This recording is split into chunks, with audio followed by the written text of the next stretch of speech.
За юу яцхандаа залсаа 2 дахь видеонд тавтаамаар л эхний видео хийгээд баг 2-7 хоног 2-7 хоног чаш юм бэ.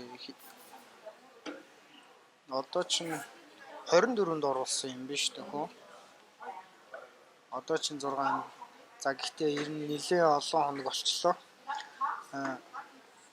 Ингэж удсан дуучлаараа дараагийн хичээлүүд маань арай илүү хурдтай ороод явах болно. За эхний видео маань нийт 410 хүн үзсэн байна. Тэр бүх хүмүүст бүгдэнд баярлалаа гэж хэлье. Мөн subscribe дарсан хүмүүст маш их баярлалаа. За үргэлж хамт байгаарай гэж хэлмээр байна. За тэгэхээр хоёр дахь видеон дээр хэдүүлээ юуны тухай ярилцах вэ гэхээр inheritance буюу удамшлын тухай ярилцсан.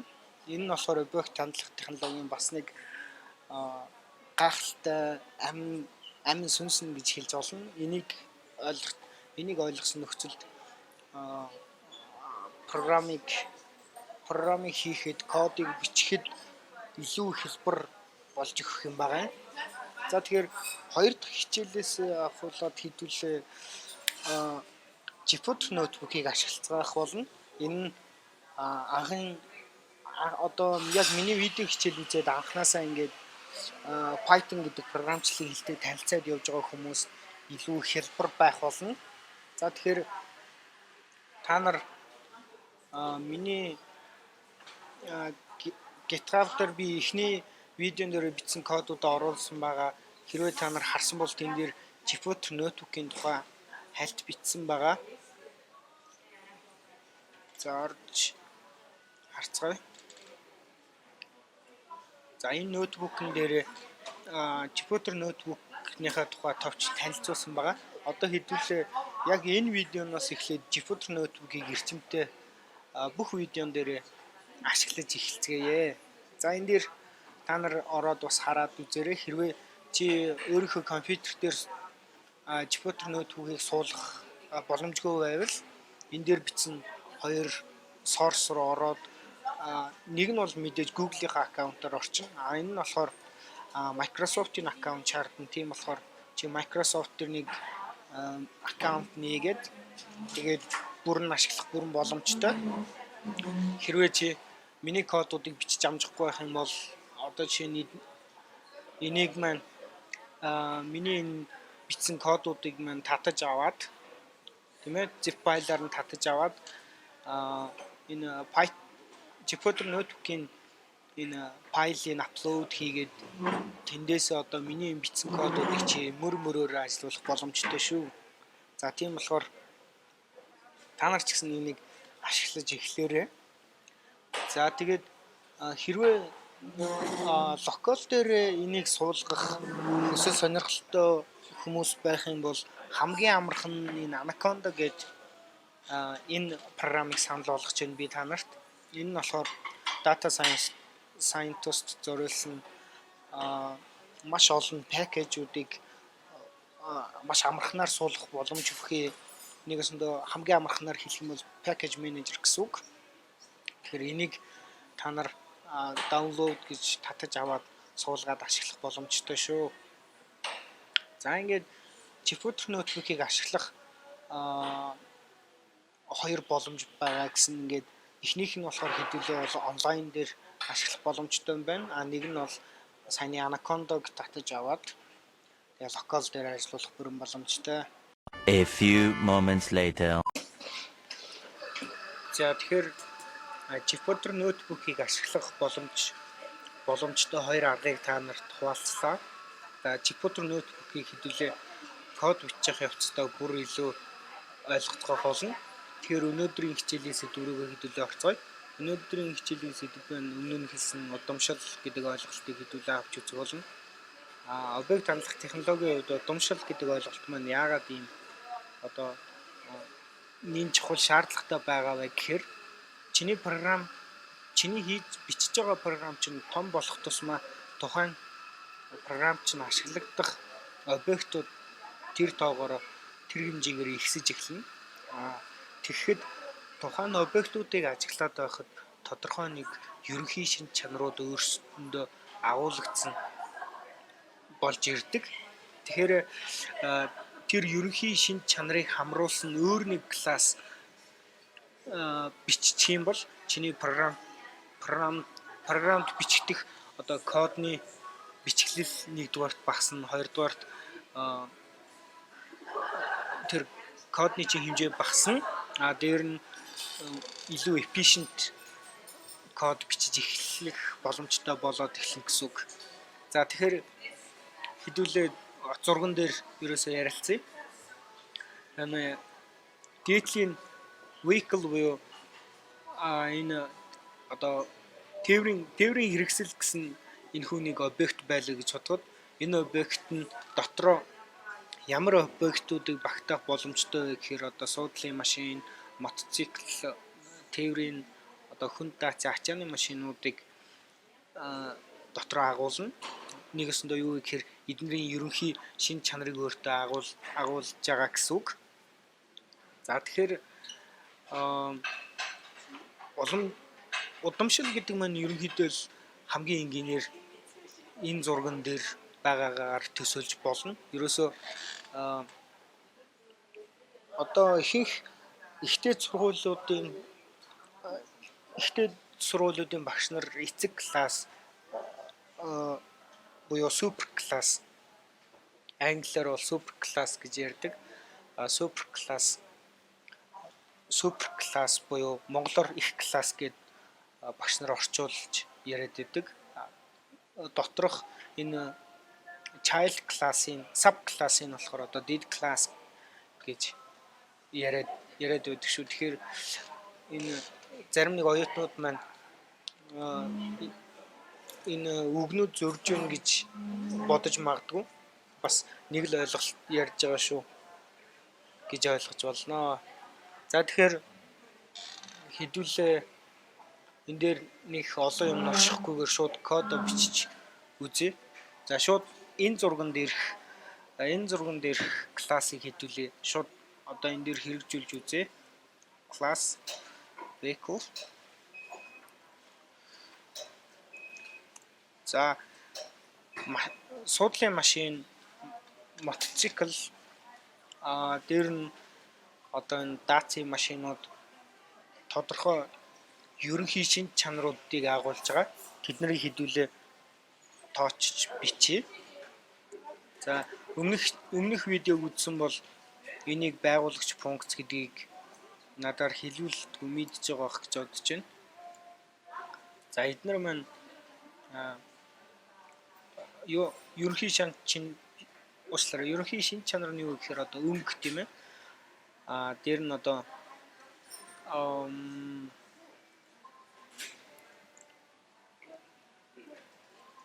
seat count буюу одоо суудлын тоо өөр одоо жишээ нь юу байдгийг битээ. За та нар бодож байгаад бас өөрсдөө бичээд үзээрэй. Одоохондоо би хоёр шинж чанар авчээ. Color seat count equal seat count. За тэгээд урагшаа явдаг. Мэдээж тээврийн хэрэгсэл юм чинь урагшаа явж таарна тийм ээ. Тэгэхээр forward diff backward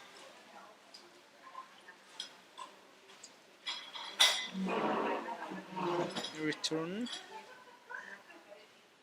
backward. За мэдээж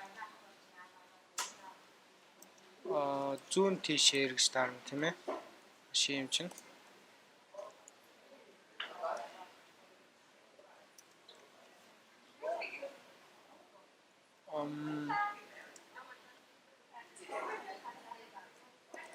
Тэгээд миний энэ кодны бичглэлийг та нар яг таг дуурайна гэж бодох шаардлагагүй. Энэ нэг яг Java дээр код бичиж байгаа үед ихэнх Java хөгжүүлэгч нар одоо хоёр дахь үг нь үгнүүд үг эхэлж байгаа бол том үсгээр явцдаг. Одоо жишээ нь turn left гэд L үсгэн томоор turn right гэд R үсгэн томоор байх жишээ нь тийм ээ. Та нар энийг дураараа ингэж бичсэн ч болно. Эсвэл та нар дураараа би хувьдаа ингэ биччихье.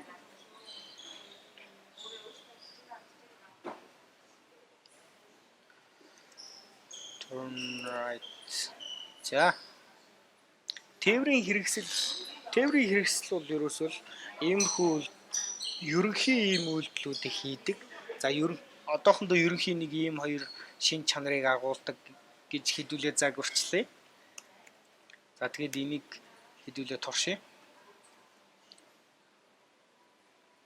За юуч гэдэг ч юм бэ тийм ээ.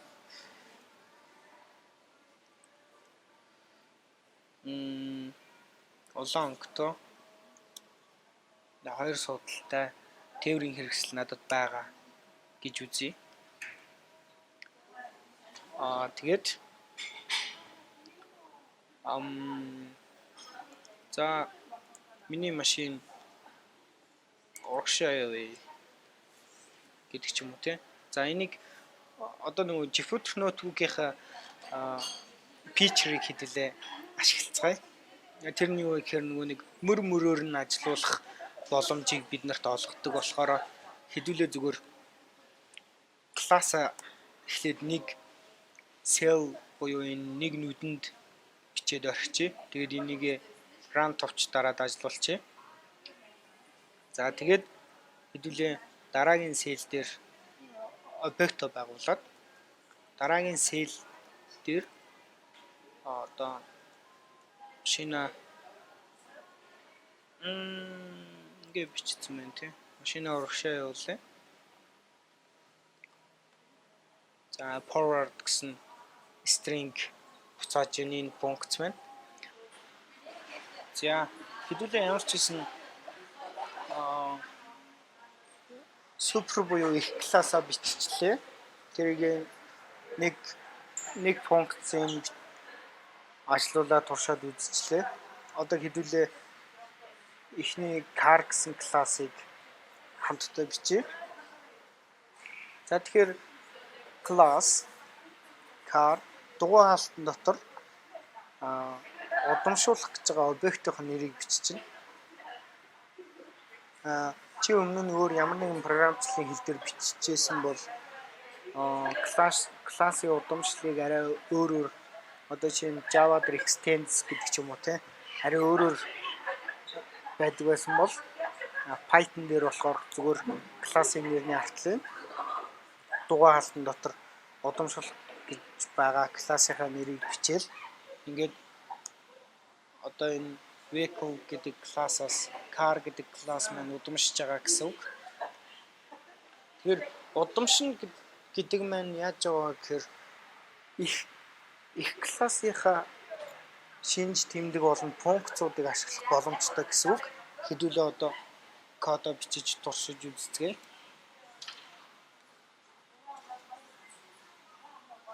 За мэдээж өмнө их класстайгаа ажиллах нь color болон суудлын тоо. За дээр нэмээд mirror гинэ. За mirror хоёр баруун зүүн талынхаа тойл гээд хэдүүлээ ойлгочих те. За тэгээд та нар өөрсдөө бодож аваад бичээрэй. Яг машины баруун зүүн талын толийг яг юу гэж нэрлэдгийг би мэдэхгүй байна. Яг энэ дээр баруун зүүн гэлтгүй зарим нэг машинууд маань ахталтаа бас нэг толтой байдаг шүү дээ тийм ээ. Тэгэхээр энэ дээр 3 тойл, 2 тойл гэсэн тоонууд орж ирэх боломжтой гэд хэдүүлээ зүгээр өөрсдийн дураараа хийсвэрлээд загварчлаа. За тэгэхээр хэдүүлээ color өнгө болон суудлын тоогоо их класс руугаа дамжуулахын тулд тухайн классын нэрийг тэгээд init color set count за тэгчээд их класст болохоор одоо тойл гэдэг шинж тэмдэг байхгүй учраас энийг хэдүүлээ өөрийнх энэ классынхаа шинж тэмдэг болгож хадгалж аавна. За тэгээд зүгээр за бусад функцууд нь үндсэн функцууд маань удамшаад ирэх учраас хэдүүлээ тэрийг бичихгүй. Тэгэхээр одоо ингээд код одоо нэг кодны бичиглэл багасна гэж би өмнө нь хэлсэн. Тэгээ яг одоо энэ дээр харагдаж байна. Эхэндээ чи нэг ийм vehicle гэсэн нэг класс бичээд тэрийг өөр 3 өөр класс болгож чи удамшуулна. Тэгэхээр удамшуулах 3 өөр класс чинь ийм богино бага код бичихж байгаа нь одоо нэг давуу тал болж байгаа гэсэн үг. За энийг ажиллуулчих. За хэдүүлээ туршиж үзье. Car за 5 хүний сууд. За 7 хүний суудалтай арталтай нэг толтой гэж бодоод 3 толтой бичээ. Oops.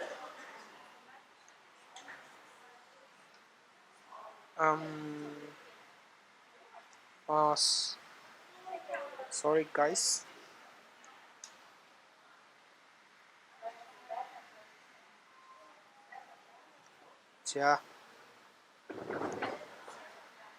За яагаад энэ дээр car гэж бичиж өгч байгаа вэ гэхээр одоо хэрвээ зүгээр ингэж тухайн классынхаа объектыг байгуулж байгаа бол шууд би өөрөө шүү гэдгээ байгуулагч функц дээр заагаад өгч байгаа гэсэн үг. Харин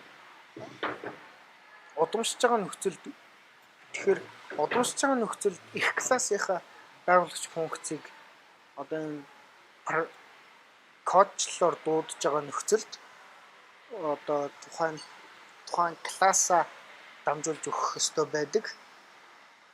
За тэгэхээр хэдүүлээ test forward гэсэн функцийг дуудаж үзье. За forward. За test color нь юу юм бэ гэд хэдүүлээ хэлж үзье. Улаан. Тестийн суудлын тоон хэд юм бэ? За 7 суудлын 7 суудалтай нэг 7 суудалтай нэг машин юм байна. За хідэн талтай юм бол тоо гэж хэлэхээр 3 гэж хэлж байна. За хамгийн хялбархнаар одоо удамшлыг ингэж иймэрхүү байдлаар ойлгох боломжтой. Тэгэхээр энэ удаагийн хичээлийг хэдүүлээ энд хүрээд өндөрлөө. Дараагийн хичээл маань төд удалгүй 1-2 хоногийн дараагаас орох болно. Яг энийг хэлэхэд завчлаа маш хэцүү байгаа учраас видеоныхоо уртыг ингэж богиносгож байгаа. Дээр нь бас хүмүүс урт видео үзэх юм бол арай илүү залхаад тухайн хичээлдээ төвлөрч чадахгүй байх гэж би хоёроо бодож байна. За тэгэхээр энэ удаагийн хичээлээр хэдүүлээ удамшлын хамгийн энгийн одоо ерөнхий ойлголтыг авчлаа. Энэ дээр нэмээд яг энэ видеон дээр хэдүүлээ зүгээр тухайн эцэг классынхаа шинж тэмдгүүд удамшиж ирж гин гэдгийг хэдүүлээ баталж харууллаа тийм ээ. Дараагийн удаа энэ уламжлал уламжлал inheritance буюу удамшлал дээр бас одоо методууд яаж удамшдгийг, методуудыг яаж overload overloading хийдгээ өөр overriding одоо пункт классын пунктууд дээр хоёр ойлголт орж ирдэг. Overriding буюу overriding and overloading гэд хоёр ойлголт орж ирдэг. Тэр ойлголтыг хэдүүлээ дараагийн видеон дээр ярилцсан. Дээр нь